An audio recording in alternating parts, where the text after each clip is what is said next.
Howdy, folks, and welcome back to another episode of Follow the Leader. I'm your host, Lee Larson, and I have a friend joining me from Billings, Montana, Dr. Katie Curry. Doctor, welcome to the studio today. Thank you for inviting me. Absolutely. Folks, Dr. Katie Curry, as I mentioned, is out of Billings. She is speaking at the Junior League Women's Leadership Conference, March 27th. That's a Friday. And I wanted y'all to hear her awesome message. She has an animal science background, but also her doctorate in chiropractic medicine. And she's now at the City College of Billings as a professor. Can you talk to us a little bit about your focus now on parenting but how your animal science background plays a role into chiropractic and neurophysiology? So I am the mom of a 10-year-old who is in 4-H. I have the background in Big Brothers Big Sisters, Montana Youth Challenge. So working with kids that have seriously emotional disturbances, etc. And so when you take animals and you take the development of children, it comes down to how the brain develops. And so whether it's the animal or the human, myelination is how the brain wires itself. Like it improves the wiring. The more you do something, it's called wiring by firing. Then you build these pathways in the brain. And so if I take it back to teaching anatomy, now going on 7 years, and we take it to the cell phone and our neurotransmitters. So essentially, you have to take how was the brain designed to grow and learn? How is that changed? And how do we have effective parenting skills? So you go into like the limbic system, the emotions, the behaviors. There's people that specialize in that, and they have their own vocabulary. The reptilian brain, there's things like that. From anatomy, we have the amygdala, the hippocampus, the midbrain, the thalamus. So I rely on the actual anatomical name. So all of these professions come together in a way. We just have a different vocabulary in those. So the focus of what I'm bringing to this group is when we start with facial expressions, right? People were designed to communicate using facial expressions, and then that turned into forms of grunting and sign language, and then we put vocabulary to it, so how people of different languages can still communicate in a way. And when you have a cell phone, and like if you have shorts or you have animations, those things are not in real time. Right, you are stimulating reward centers. The kids can flip through things, and so even though you're becoming associated with everyone far away from you, you're not associating to people that are close with you. So growing up on a ranch, you have breakfast at 6 a.m. You have dinner at noon. Lunch is what you put in a bag and take with you. And then supper is at 6 o'clock. And it does not matter what is happening at those 3 times of the day, everything stopped.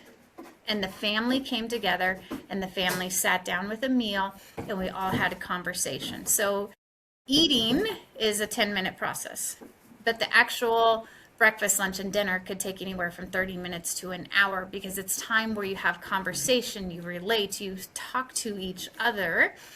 And then when everyone was done eating, Grandma would go down to the mailbox and she would get letters. And we'd have letters from family outside, and she would read the letter to everyone that was sitting at the table. And then when we were done, everybody did dishes. So that's what what I grew up with on a connection level. How do you stay connected to your parents, to your family? How do you speak to your family at the dinner table? How table placement, does it really matter that the fork is on the left and the knife is pointing in towards the plate and towards the drinking glass? But these are all things that we had. It was just structure, right? Things were organized and structured, and you had clear expectations and boundaries. I just did it because that's how things went. So taking those skills to a modern parenting level, how do children speak to parents? What are children watching on their cell phones? Like, is it appropriate or inappropriate? What kind of behaviors are they saying? They are becoming very distant. They're not empathetic because when you're hiding behind a screen and making comments, people can get really nasty. Would you say that same thing to a person if you were face to face with them? So those are some of the skills that I think in this parenting age, we have to set boundaries on what kids are watching, and we need to sit down with them and have more one-on-one conversations and activities, engaging in the activities. 4-H is a fantastic opportunity for kids to get together, and there's other organizations, but where are you taking kids where they're working one-on-one with other kids? We happen to use Right. the animals, and my daughter has to get up and feed her animals. She has to take care of them. She has to be aware of their vaccinations, their health status. We've gone to the vet, building that empathy through it. So taking their phone away isn't going to work. But compare it to having a drink as an adult, going out and having a drink with your friends, right? It's moderated. So within moderation, it is a substance that an overuse is toxic. So cell phones and overuse are toxic. How do we teach our children to use those in a method that is safe and healthy? Does that answer the Well, question? It's such a big abs- no, global abs- concept, but it has to do with the wiring of the brain.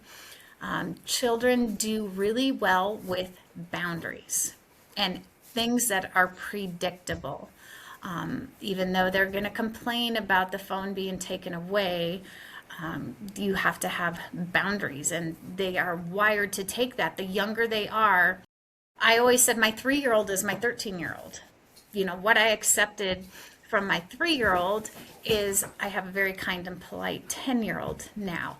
And so when you're going through the grocery store and I see, little strollers and they're holding a cell phone and they're just passive parenting is not going to help as soon as the parent has to say, no, I'm taking the phone away. No, you can't do that. Where positive reward, when you engage in parenting, and what do they like to do? They like to play the match game.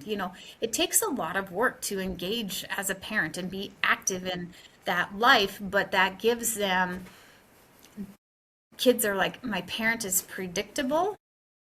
If they say no, I have built a relationship where I love them and trust them, and I'm not happy about it, but I'm not going to disagree with them because you built that relationship, but it has to start super young. And so using cell phones as a crutch, as a babysitter and a parenting is going to backfire down the line. By the time they reach 8 to 13, they're going to have your hands full. absolutely. And then there's like the iPads and another thing that has been a major concern is I grew up running around the neighborhood and riding my bike, and I don't see that a ton anymore. I don't see kids out, and I mean I see them, like it's still here, but um, I just that entire idea of how much screens just drain us of cognitive function, but also of play, of experience, of adventure. And I'm thankful that you're bringing that up. Can you share with us, like, how did you get into this line of work? Into the anatomy and physiology. Yeah. So when COVID came, I started teaching as an adjunct instructor online. And then I just fell in love with it. In Oregon, my degree is a primary care physician. And the scope of practice varies when you go from state to state. And I didn't realize that. So I was born and raised in Montana.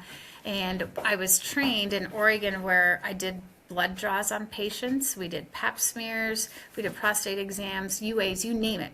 Like we did everything. We were primary care. And then you treat the musculoskeletal system, and your malpractice insurance says if you adjust someone because their neck hurt and you can't diagnose why their neck hurt, that's a huge malpractice. So we had to learn every disease and every pathology, because you think of referred pain. When you have a kidney stone, your back hurts. So we have to be able to diagnose, is this a musculoskeletal problem or a disease process? So then when you come to Montana and you have a smaller scope of practice, I was just craving to use all the knowledge that I love. And so that kind of got me into teaching part-time. And then the full-time job came open, and that's what I've been doing full-time for the past 5 years. And then the Oh, neurophysiology part of it, it's my favorite. I just love, how does the brain work? How do neurons relate to other neurons? And then neurotransmitters are released and the reward centers. And when you put things like addictions, right, they will do whatever it takes to get that reward center activated. And it doesn't matter, if it's the chocolate chip cookie or the heroin, those pathways are the same. The brain has the same response to those.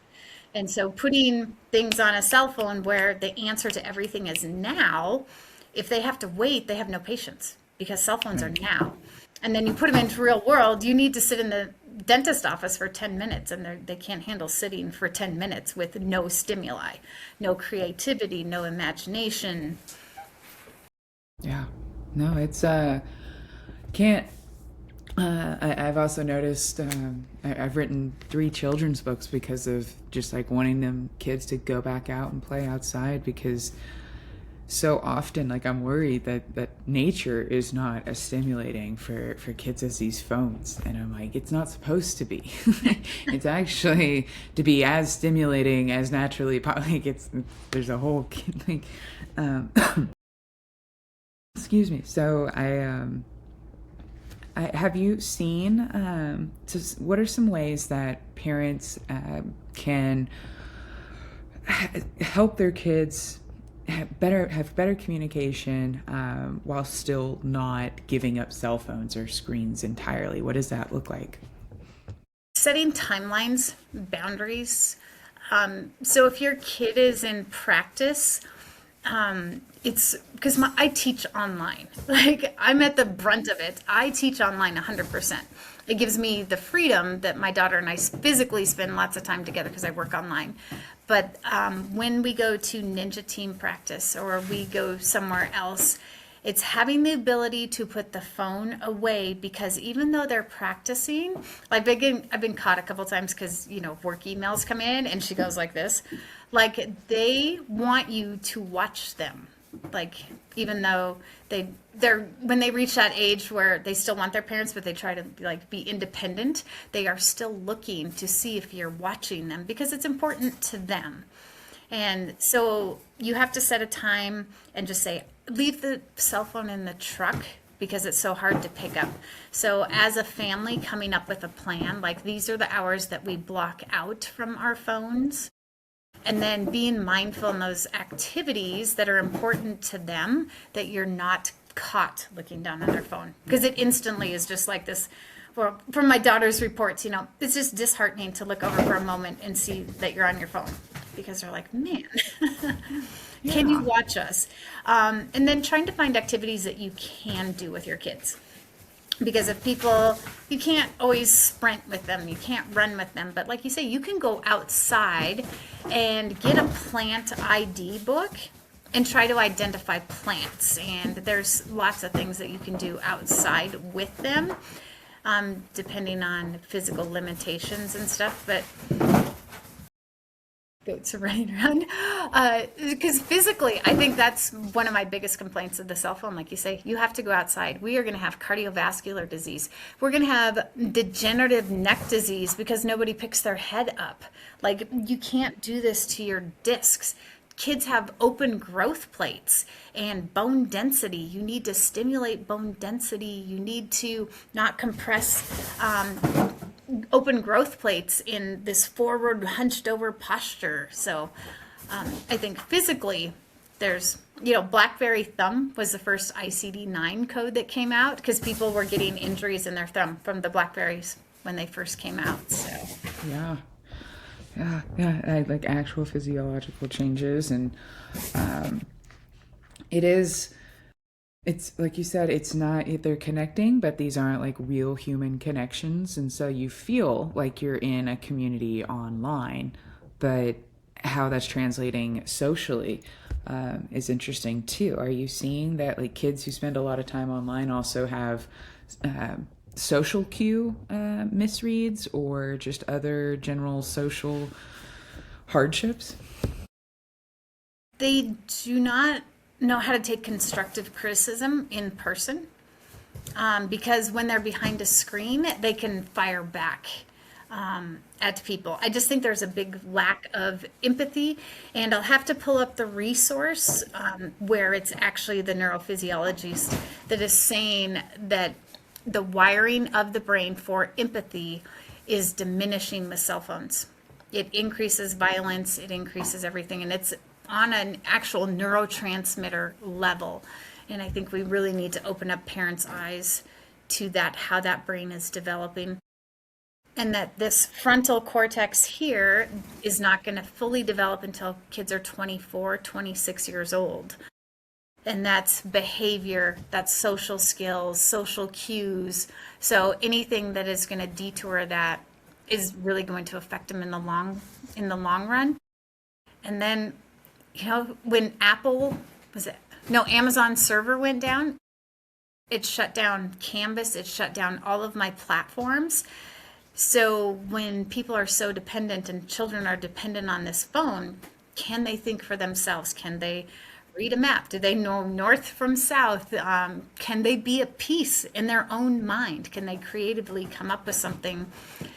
Can they communicate with people that are in the same situation without arguing? And, we used to have debate in high school. Remember, we had agree to disagree, and you provide a point and you don't attack the person, right? It's differences in opinions, but not attacking people. And I think we're losing that skill to respect other humans as humans and be like, well, maybe you would like to use this type of feed for your goat, but we're going to use this one. This one's higher in this and that one's higher in that. So you can agree to disagree, but you provide the points. I chose this because, and I don't think yours is as strong because, and then the other person comes in and says, this is my point. And I think those communication skills, because they're face to face and you have someone that has feelings and what your words are saying need to matter. And when we get stuck behind the screen, is that. Absolutely. I really appreciate you saying that it's a very real thing that you can measure on scans is that internet time kills empathy, and that because you're hiding behind the screen, also because I mean the information overload. Like just me scrolling in 2 minutes, I am exposed to so much bad news or takes or whatever that my brain just starts dehumanizing everything. Like it's just like bad news, and I can just it's a very fascinating, kills empathy, and we can see it on scans. Was a very powerful statement. So thank you. What are some other methods that that people have seen or have employed around the world? Are there policies or like what can communities do? I know some of the schools have implemented the no cell phones, and sometimes it's the quality of what they watch, not the quantity. A few things that are inappropriate have a really long lasting effect. If there was a YouTube video that was pretty violent, and even though they were on that phone for the 2 minutes, they were able to see something that wasn't appropriate. So it really comes down, I think, to communication with your kids and understanding they get a lot of things at a younger age than we give them credit for. Right. Like if you can be a fly in the wall, like, at events or something, I've sat back in chairs and people don't notice me. And you listen to kids speak in third grade, it's amazing the vocabulary that will come out of their mouths and the concepts that they do get. And then they go home and they're just like, oh, playing with their little ninjas and stuff. And so I think parents need to be very open and have a lot of dialogue and being able to give them tools to go, this is healthy and this is not healthy, and making the choice. As far as, even, I don't even know if I should bring it up, but things like if there are firearms that are not in a safe, I don't like to worry about it, the stress of that. So I took my daughter to the shooting range. And so she learned everything about a gun, like how to take it apart, how to clean it, how to put it back together, and how to make sure it's, put in a safe place, and how to get to an adult. Like teaching, instead of don't do it, don't touch it, teach them, give them tools. Here's a cell phone that's open to a YouTube video that's not appropriate. Hit the close all button, right? Being able to have that self-control to say, this is not a good choice, and then close it out and get some help. Kids, they get that concept at a pretty young age. And I think when you go back into history, look at, 14, 15-year-old parents working on the farm, having 13 kids, right? You had to mature and develop. Puberty hits at 12 to 13, but now we have kids that are in high school till 18, and we have to remember that they can actually mature pretty fast. Parts of them mature slow, but there are things that they do get, and we don't want to delegate that to the internet and to social media to be raising our kids. And the more that you do hands-on with them, because we have, sensory, you have light touch, deep touch, visual cues, auditory, smell, all of those things build memory. So when you're cooking cookies and teaching them how to cook, they have the smell, they have the tactile sensation, they stir it, all of that makes a strong memory.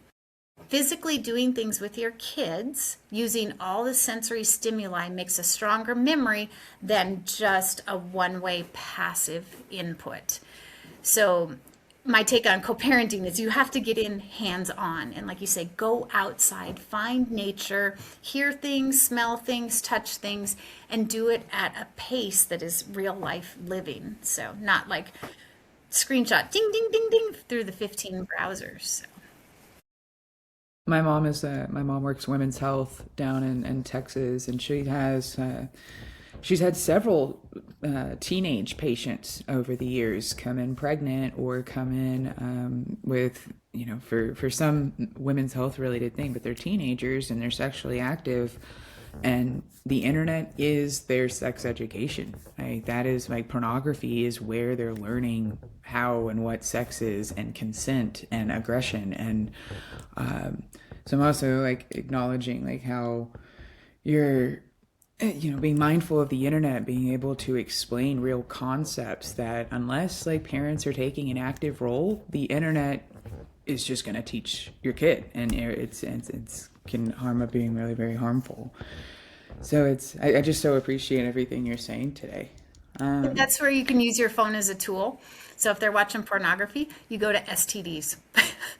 Yeah. Right? Show them graphic pictures. So one of the girls that I had mentored, her mom found a condom in the toilet, and her mom was devastated. And I'm over there for the win because I'd showed her STDs. I'm like, do you not understand? She used a condom. Like, it was going to happen, and she made a smart choice for using the condom. Not that we wanted her to be sexually active, but I said, teach them. And so what I could do is just teach her about the STDs, and I showed her pictures, and they were gross and disgusting.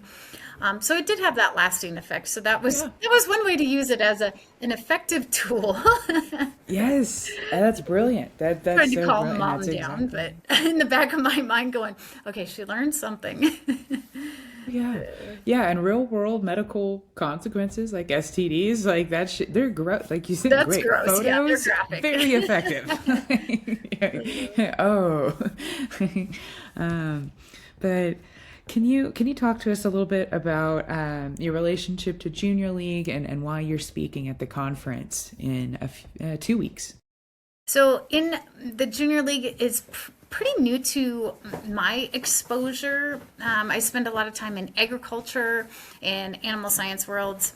And so Junior League, just seeing how they empower women and how they're for education and leadership. And a lot of the speakers have had a trauma or a life experience that they turned into a positive experience. So being surrounded by powerful people that, like a PTSD can own you, or you can make the choices to own it, to take steps to integrate. And, maybe there's things that are going to be triggers, but taking the steps to say it's not going to run my life. We're only here kind of for a little while, and your quality of life, what steps can you do? And I just love that the Junior League has so many inspiring speakers that are going to say, this happened to you, or if your childhood wasn't great, that's on them. But it's up to you to make your own choice. And my daughter and I talk about, you have to love your parents, both of them. If you don't love your parents, it's not a good sensation. And even though I'm divorced, I say you will always love your dad. That is your dad. Maybe the choices he makes are not something that you approve of. So you really have to provide love. They need to be able to love and have empathy and say, you love your parents. You made, hopefully, it was a choice between the people at that time, and then maybe people grow apart. And so just saying there's people in life that are going to have different choices than you, and you get to make your own choices in life, and it takes away that negative connotation to it, to just be like, okay, I'm okay with this person. I'm going to love them, but I'm not going to love the choice they made. And that's not the choice I'm going to make. And I think it just comes down to that. Or if kids make a mistake and don't let it consume them, you're like, oh, okay, we won't do that again. So, learning to forgive yourself and just go, don't do it again. So. Well, how can do you offer classes, workshops? How can people get in touch with you to learn more if they're wanting to make a change for themselves? So it's not the anatomy and physiology is pretty much in my scope of practice. So I think when it comes to the counseling, I have worked at New Day at the group home, Big Brothers Big Sisters, Montana Youth Challenge, and what it comes down to is kids love to go to work with you. They love to see things that you do, and I've had some really amazing success stories. And it's because I had horses. And I'm like, I don't think I did anything, but I had a horse.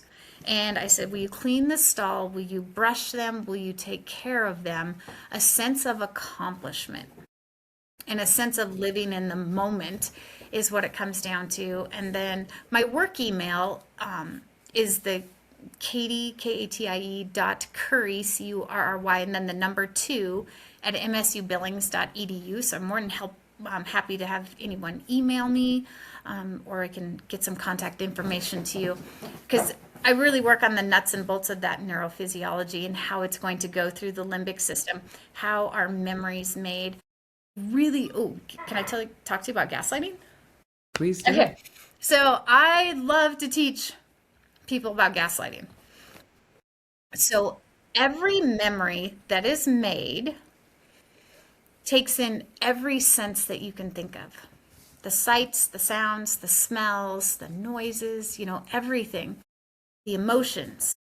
That's how a memory is made. So I tell people, I'm like, imagine being a kid and you had a blue bike and you rode your blue bike down to the 7-Eleven and you got a pop and a candy bar. And then you came back and your bike was stored in the garage and there's paint in that garage. And so when you hung your bike up on the rack, your blue bike, you remember the smell of the paint thinner, and you remember seeing the colors of the paint, and the door went squeak when it shut. You remember that. So 10 years down the road, here comes your best friend that you rode to the 7-Eleven with, and they're like, hey, what'd you ever do with that red bike? And you're like, I didn't have a red bike, I had a blue bike. No, it was red. Remember, it was red, because Spokio is red, and you had little stickers on it, and you rode your red bike, right? And we went down to the 7-Eleven, and you had a red bike. And then all of a sudden, because it was 10 years ago, you're like, I know it was blue. But then you're like, was it blue? So gaslighting is changing your perception of reality. And it happens at work, it happens in relationships.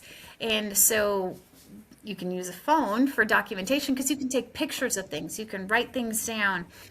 So for kids that are in relationships where they have gaslighting going on, their self-esteem goes down, their confidence goes down, they second guess everything that they do.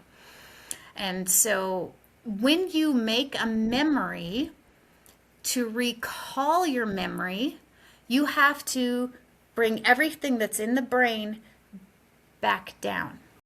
So building a memory goes up, bringing it back down, you have to put all the pieces back together. And if there's anything in that piece that you question, that's gaslighting.